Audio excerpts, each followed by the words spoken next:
Sa isang maliit na baryo, may panaderiyang halos nakalimutan na ng panahon ang tinapay ni Eleno. Araw-araw ay pilit na bumabangon si Mang Eleno kahit palugi ang negosyo.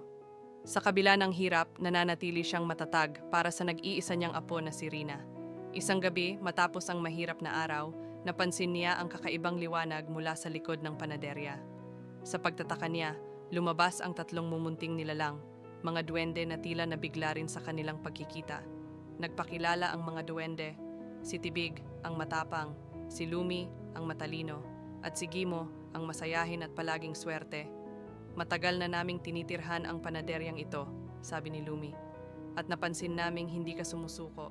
Bilang pasasalamat, tinulungan nila si Mang Eleno sa paggawa ng tinapay na may kakaibang lambot at bango na bihira sa baryo. Kinabukasan, nagulat si Rina sa dami ng taong pumila. Mabilis kumalat ang sikat ng bagong tinapay. Isang gabi, muli siyang dinalaw ng tatlong duwende. Tapos na ang aming misyon, sabi ni Tibig.